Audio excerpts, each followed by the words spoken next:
When it comes to multiplayer, I mainly get my stuff for Xbox, man. It's just I can't leave the squad behind, man.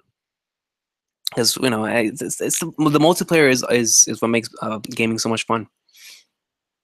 All right, you guys have a good one. I will catch you guys later on, man. Let me see. Yeah, Long Haired Otaku broke it. Long Haired Otaku broke my foot. Let me see. Alrighty, yo. I'm gonna read one or two more, and then I'm gonna be out of here. Gonna be out of here. Let me see. I want Kurapika to be the one to kill Crollo and Phaeton. I agree with Crollo. Phaeton, I can see too, most certainly. I don't think he has to when it comes to Phaeton. I think he has to take out Crollo, though. I think Kurapika has to kill Crollo. That's like the one thing that I've been waiting the entire series to see, and I'm a Crollo fanboy. But I'm waiting for the day Kurapika takes out his revenge and actually completes it. So Phaeton, Hisoka can. Nah. Kurapika gotta do it too. Kurapika gotta do Phaeton too. Let me see. Hisoka can't die. He makes Hunter x Hunter. Yeah, I think Hisoka is going to be a character that Togashi's probably never going to kill off. Maybe not until like the last arc or something. But I think Hisoka is going to be here to stay for sure. All right, let me see. Alrighty, here, then this will be the question to end the stream, guys. Well, before I read that, you were writing for some magazine thingy-mabob. Magazine. I know I made a magazine. Writing for a magazine. Someone NaNoWriMo?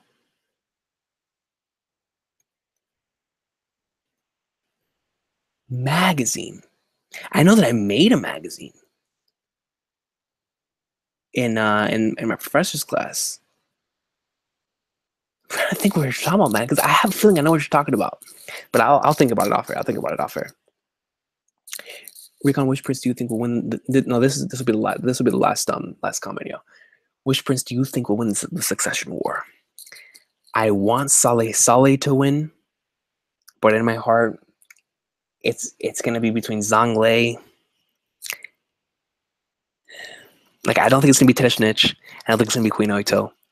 So I think I want Saleh to win, but I think it's either gonna be Zhang Lei. Some of you guys brought up Camilla earlier too. That's a good one. I'm gonna stick with Zhang Lei for right now. I'm gonna stick with Zhang Lei. But I liked that Camilla one that you guys brought up earlier. And I'm still gonna stick with my boy Saleh. Saleh for the win. He's taking W's, baby. But with that, guys, Hunter awesome sauce. Thank you so much, everybody, for stopping by, man.